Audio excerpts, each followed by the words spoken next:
తాగు master. Cheers.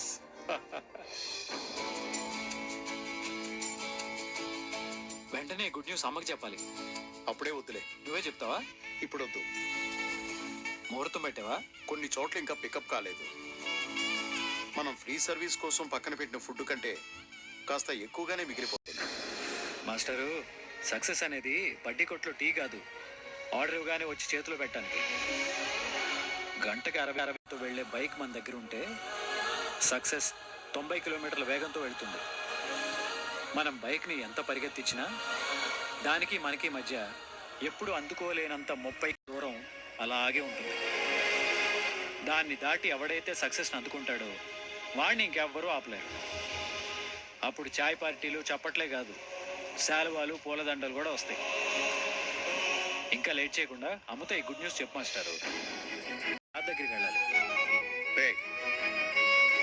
నిన్ను ఇక్కడ ఆపింది ఇది మాత్రం చెప్పడానికే కాదు. ఇంకేముంది?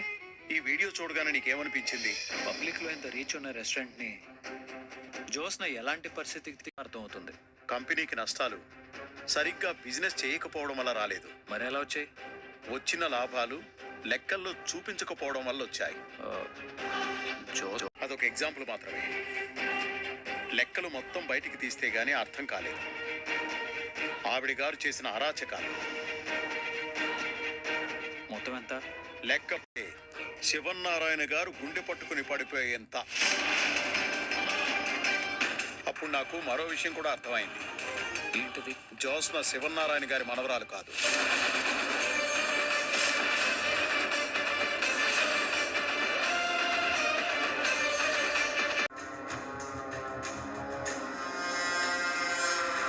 ఏంటి వస్తే నీకేం అనిపించట్లేదా?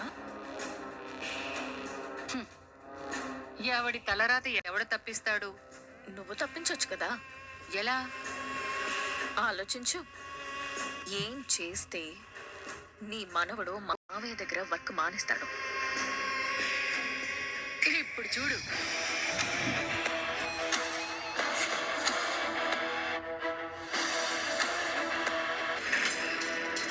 బాబు డ్రైవరు, నేనేరా పిలిచేది. ఈ 50 తీసుకుని బయటికి వెళ్ళి టీ తాగిరా. నేను డ్రైవర్ని కాదని ఎన్నిసార్లు చెప్పాలి? మరి నువ్వేంట్రా? డ్రైవర్వా పనివాడివా? అసలు ఎవడ్రా నువ్వు? జోస్నా రెస్టారెంట్ CEO గారికి పిఏని. మరి మా అత్తయ్య ఇంటికి టిఫిన్కి పిలిచారు.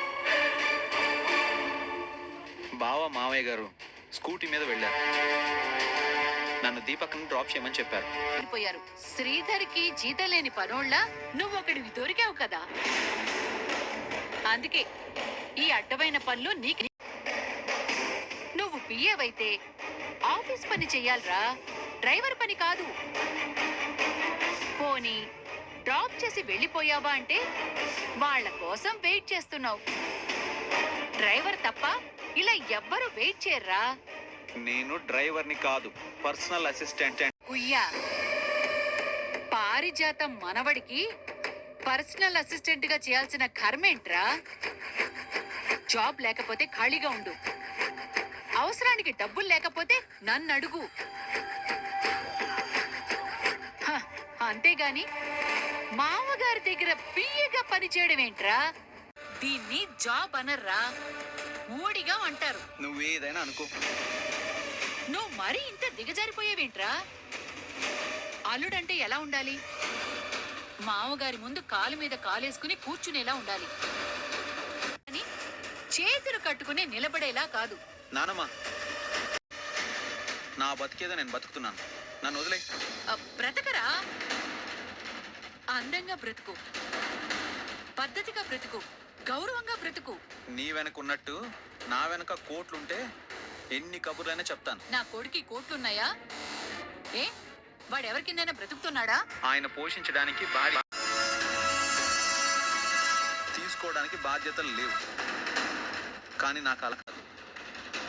పెళ్ళాం ఉంది, తన్ని పోషించుకోవాల్సిన బాధ్యత నాకుంది. పెళ్ళాన్ని పోషించడానికి పనివాడవలసిన అవసరం లేదురా, వానికి మాలినోడా. నన్ను తిట్టావంటే ఊరుకునేది లేదు. ఒరే సన్నాసి, ఇది తిట్టడం కాదురా. నీ మంచి కోరే చెప్తున్నాను. ఒరే, నా మాట విను. మీ మామగారికి బుద్ధి లేదు. అదే బుద్ధి ఉంటే కొడుకుని ఇంట్లో డ్రైవర్గా వదిలేసేవాడే కాదు. ఇప్పుడు చివరికి ఆ అల్లుణ్ణి కూడా డ్రైవర్ని చేసేశాడు. నాకు నచ్చే ఈ పని చేస్తున్నాను, వదిలే. సారీ కాశీ, నాకు నచ్చే ఈ పని చేస్తున్నాను అని నువ్వనకూడదు. వేరే దారి లేక ఈ పని చేస్తున్నాను అనాలి. అలా నేను నీతో చెప్పానా? జాబ్ వచ్చిందని అబద్ధం చెప్పి స్వప్నని మోసం చేశాను. అది ఇంట్లో తెలిసి గొడవ. వేరే దారి లేక మామగారి మాట విని అతని దగ్గరే పిఏగా చేస్తున్నావు. ఇదెలాగో బయటికి చెప్పుకోలేవు కాబట్టి కవర్ చేస్తున్నావు. నీకేదైనా సాయం కావాలంటే చెప్పు, నేను చేస్తాను. నువ్వు నాకు సాయం చేయడం కాదు, నీకెవరు సాయం చేస్తారో చూసుకో. రేయ్, చూసుకో. చూసుకోవడం ఏంటి? నువ్వు ఎంతసేపు ఎదుటి వాళ్ళ తప్పుల గురించి, మోసాల గురించే మాట్లాడతావు. ఎవరికి తెలియవు అనుకుంటావు. అదేం చేసిందిరా? దొంగ లెక్కలు రాసి డబ్బు మాయం చేసింది.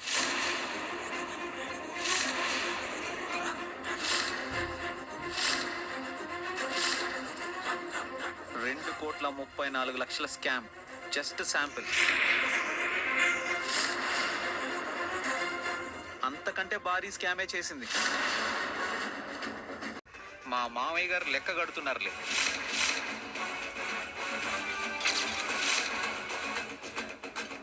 ఈ రోజు ఎవరికి తెలియకపోవచ్చు, అందుకే నువ్వు మంచిదానిలా మాట్లాడుతున్నావు. కానీ 2 రోజుల్లో లెక్క పూర్తవుతుంది. మా మామయ్య గారు సరాసరి నిన్ను బోర్డు మెంబర్స్ ముందు నిలబెడతారు, లేదా మీ ఫ్యామిలీ మెంబర్స్ ముందు నిలబెడతారు. నేను నా భార్య మీద ప్రేమతో అబద్ధం చెప్పాను. వచ్చిన లాభంలో మాయ లెక్కలు రాసి అకౌంట్లో దొంగ లెక్కలు చూపించి నిన్నేమనాలి?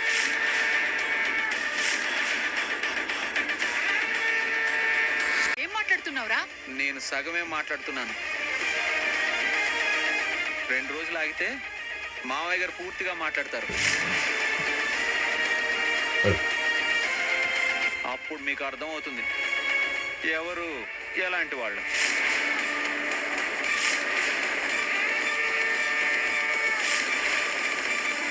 మాట్లాడదేంటి?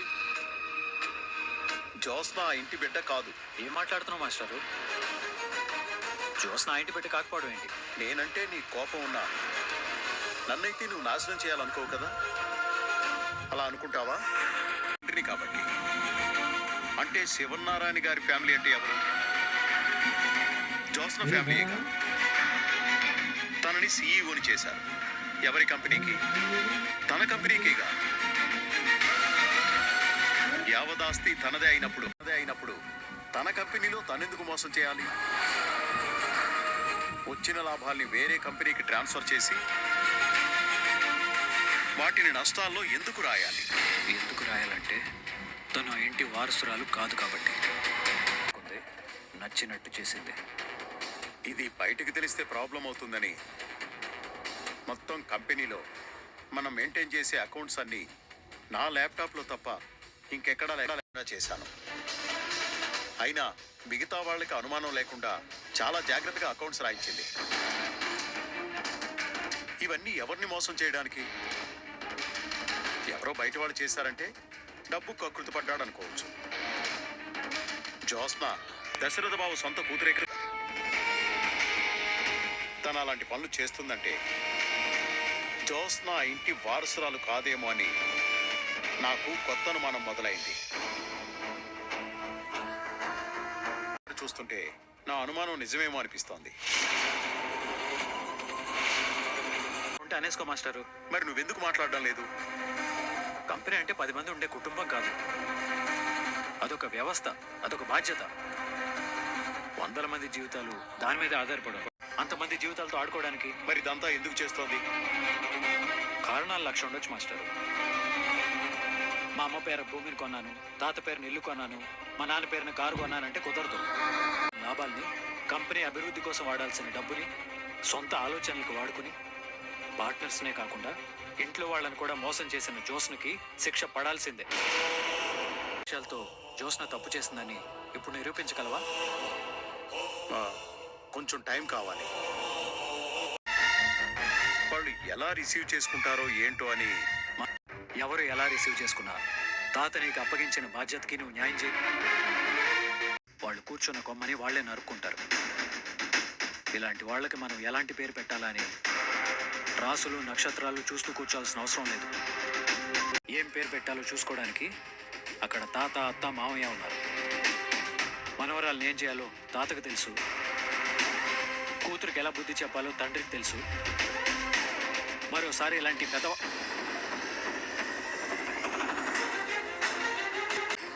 ఇప్పటి వరకు నేను ఆలోచించాను, కానీ నీతో మాట్లాడిన తర్వాత నాకు క్లారిటీ వచ్చింది. నిజం చెప్పేస్తాను. అలాగే మాస్టర్, కానీ నువ్వు జాగ్రత్త. నాకేమవుతుందిరా? ఇప్పుడు జబ్బుంది. నా దృష్టిలో సంతృప్తిగా ఉన్నవాడే ఆరోగ్యవంతుడు. నేనైతే సంతృప్తిగా లేనురా. ఎందుకు మాస్టరు? నన్ను అస్తమాను మాస్టారు మాస్టారు అని ఎందుకు పిలుస్తావు? ఆ మాస్టర్